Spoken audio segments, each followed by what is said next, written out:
Lisa.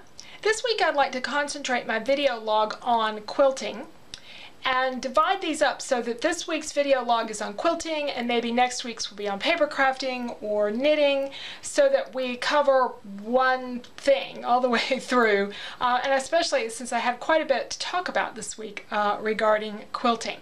I want to show you a quilt that I have nearly completed the quilt top, and I'm getting ready to quilt it, doing lots of practicing, and talk a little bit about some of the things I've learned in an online class about how to put a quilt together, my experiences with it on how to put a quilt together with a quilt as you go method. So you quilt the sections and then you assemble the quilt, which I think will really help me because I don't have tons of space over here to work. So let's take a look at that quilt top first. This quilt I started when I was taking a Craftsy class called Improvisational Piecing Modern Design by Jackie Gehring. A couple of months ago I gave myself a subscription to Craftsy Unlimited as a birthday present, and I am loving it. The only problem I'm having is I can't stick to one class. I just keep hopping around and doing all kinds of different things. Fortunately, most of them have been quilting or rather sewing or baking so far. I've not done too much in other crafts. Which is probably good for my budget too, because I've bought quite a few things since I've started doing this. But this, I didn't take very much of the improvisational class. This was from one of the early lessons of how to do these triangles and squares. And the idea with improvisational quilting is that you don't have everything with exact measurements, and you don't really have a big plan when you start with things. It just sort of evolves organically, I think is the favorite word these days for things that are unplanned and just sort of evolve naturally. So what I did with these is use one of her early techniques with the triangles on the block, and the triangles are in all kinds of different sizes. When I talk about Craftsy classes in my videos, I'm not going to give you a lot of detail about exactly how to do them. That's for the person who taught that class. That's their idea, but just my experiences with it. And she showed lots of different ways to arrange these kinds of squares and other things you could do with them, adding additional fabric. I played with that a little bit, but I really liked this pretty simple design. The one thing that I did differently, or that was kind of what worked for me, is I offset the blocks. 4 of these squares, and I think I did mine, I think they're 5.5 inches finished. 4 of these created a block, and then I offset the blocks so they're alternating. That, I think, has given me a more interesting design. It has, though, however, created a quilting challenge for me because the triangles are different sizes.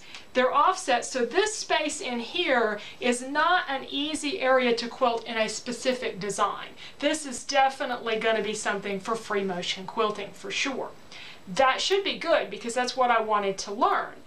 Once I got started playing with free motion quilting and all those wonderful classes, I learned about quilting with rulers. So I'm going to use the rulers for this part, but I'm going to have to really work on my free motion quilting for this portion of the quilt. Now I've kind of messed it up moving it around here for the camera, but you can see the borders are not attached. There's a reason for that. I'll get to that in just a moment. But the borders were my own doing of what I wanted to create for them. And the way I did them is to use a foundation piecing method. So my foundation for these is non-fusible, very important that it's not fusible, interfacing, and it's really thin.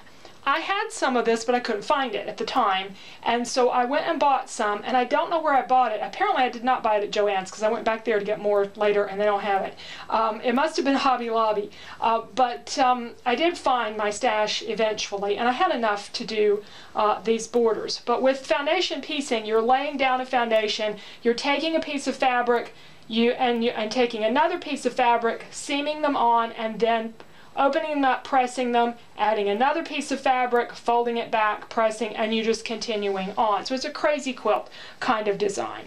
And what I wanted here was to transition the colors. Like in this case, I had a blue-green fabric. I had some more blue-greens here, so I went green this way until I got to some purples, and then to purples, and then I went blue this way until there again I had some mixed colors and could pick up some more purples and around and transition to all different colors to go around the border of this. And then I just did these squares in the corner, tried to get a different color in each corner. So that's how I did this quilt, which is going to be a throw. I think I don't really have a wall space for it, and my quilting is still in the learning stage for sure. So I don't think the quilting that I do will be what I would probably want to put on a wall yet, but I think it'll be a fun throw. Another objective I had in doing all of this is using some fabric that I had. When I started the first weekend I was playing with this, I needed something for a background, and I had a fair amount of this particular black and gray print, but I didn't have enough. So after I did a few squares with that, I went and bought this one to add to it. But all of these other fabrics, I think I maybe bought one or two when we were on vacation. I went to a quilt shop, but almost everything here is stuff that was in my stash, stuff I've had a long time, stuff I'm kind of getting tired of, but it was something I could play with here and start to work up and use up some of those old fabrics that go back a couple of decades for some of them. Most of them are things from somewhere maybe 8 to 10 years ago, the last time I was in a quilting phase.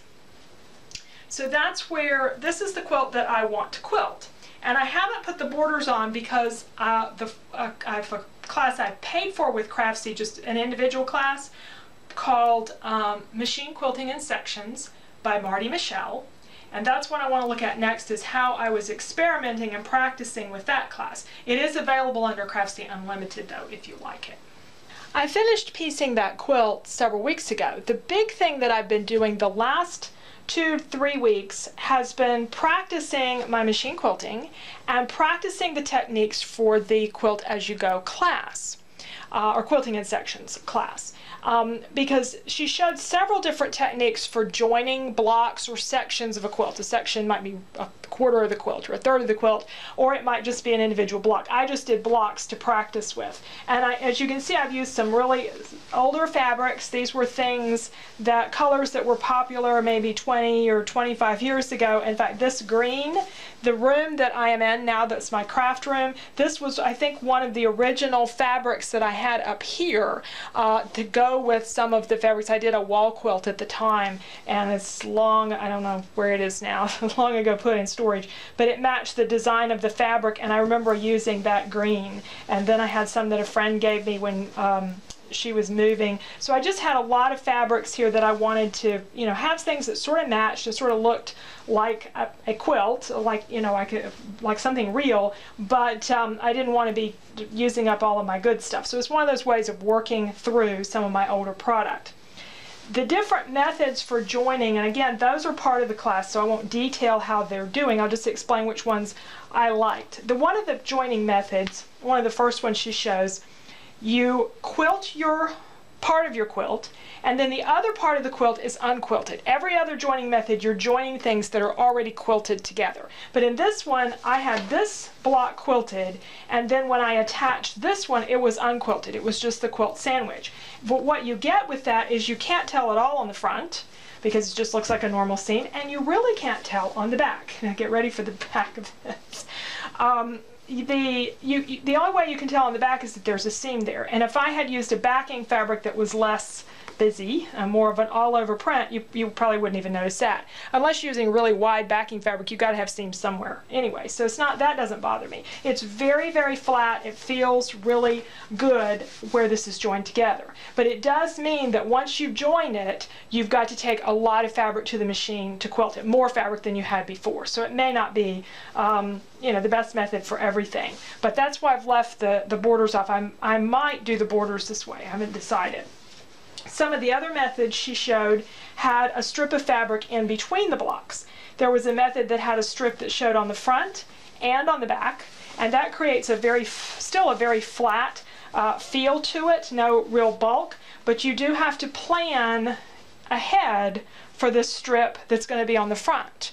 Now, if I watched the class before I finished the quilt you saw on the bed, and I didn't think I would like this.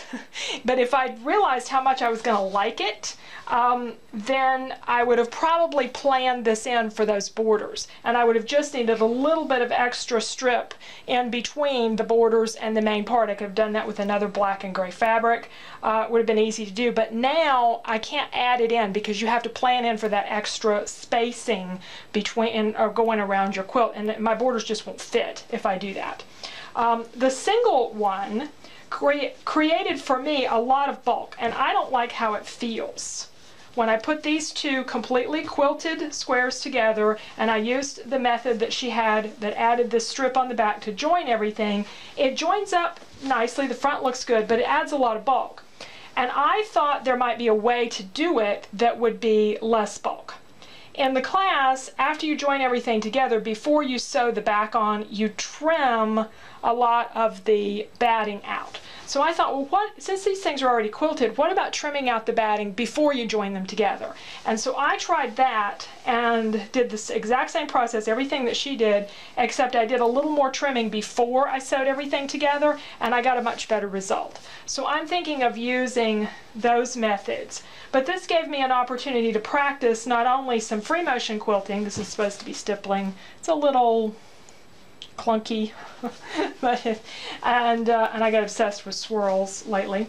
And then these designs as well, I'll talk about those in a minute, but it gave me a chance to practice all of these things as well as put together samples which she encouraged you to do. So I know which ones I did which way, and I learned some things. One of the things I learned is a backing fabric should not be a directional fabric. Now ignore my sewing. I sewed on purpose everything in contrasting threads so I could see what my stitches were looking like. And when I had issues with the machine or just made a mistake, I didn't worry about it. I just moved on.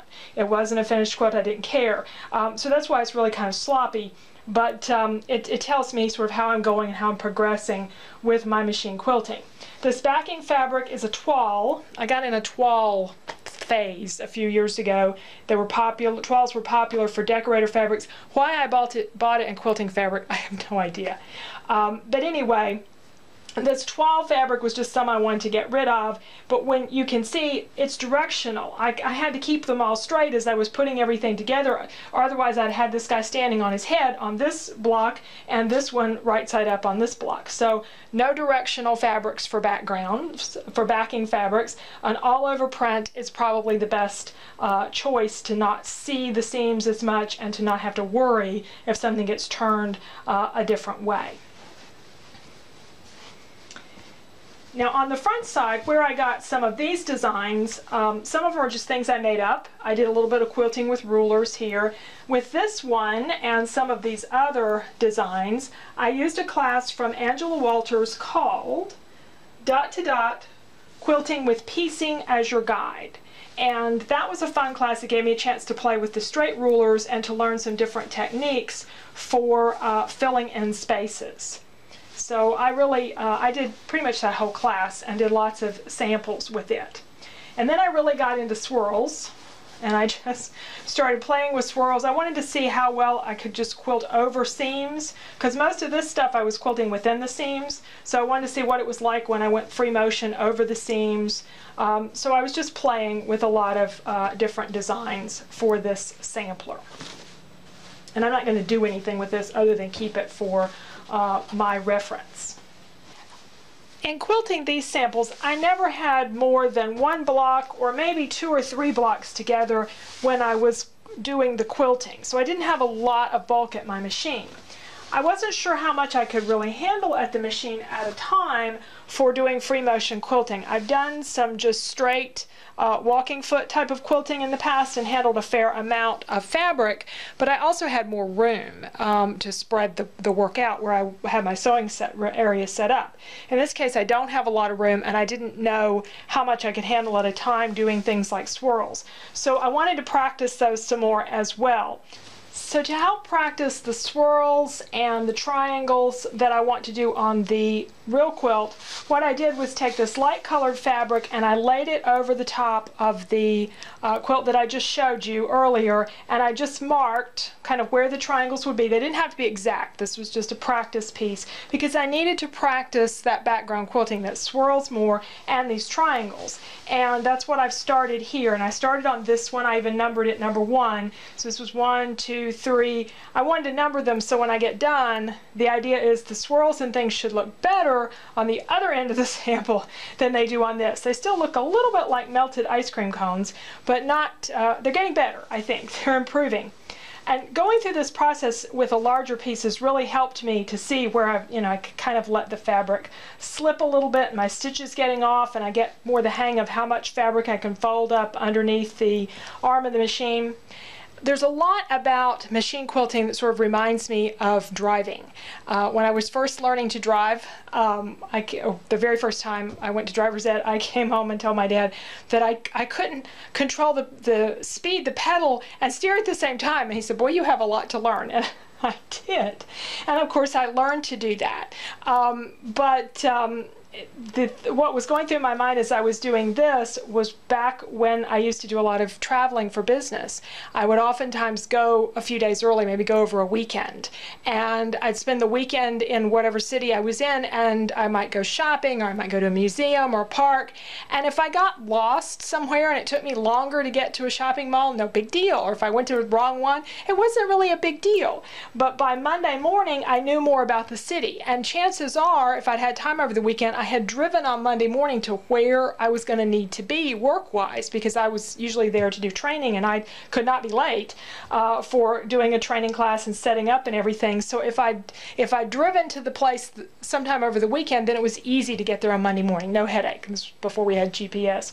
And that's kind of what I'm doing here, is I'm giving this a little bit of a practice run through. Now I also did a little practice run through with color, because using a matching thread makes your mistakes show up less, but I wanted to see what would happen with this black and gray fabric with black thread, if it would really, the mistakes would show up less, and they do. I mean, this was not real fancy quilting at all. I was just quickly trying to get something on this block, and you really can't see the mistakes nearly as much as you can on some of the others. However, I did run into something that is often the case when you're dealing with black or navy. It's really dark, it's really hard to see. So I'm going to have to up my light at my sewing machine. I have a task light, but I'm probably going to need another task light at the machine to work with this when I get to the actual quilting to really see it. And what I'm probably going to do with these triangles is to use matching threads. So when I have a pink, they're trapezoids really, when I have a pink trapezoid, I'll use pink thread, and blue, I'll do a blue thread. I won't try to match every one of them, but just so it won't be black on pink. That will help to hide what I'm doing a little better, and I think it will look better from the back. And on the back side, I'll probably use a thread that matches the backing fabric, which is going to be an all-over blueprint. I already have that fabric. Now, I'll give you kind of a quick peek at what's coming next. Since I have to have more than one project going at one time.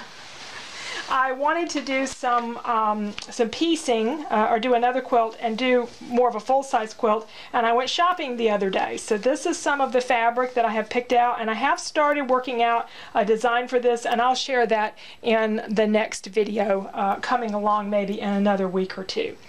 So that's what's going on in my quilting area right now. So thanks for watching today, and I hope you enjoyed this, and we'll have some more video log for you coming along, and hopefully one of these days you'll get to see this quilt with the triangles completed, as well as my getting started on some other projects. Thanks for watching.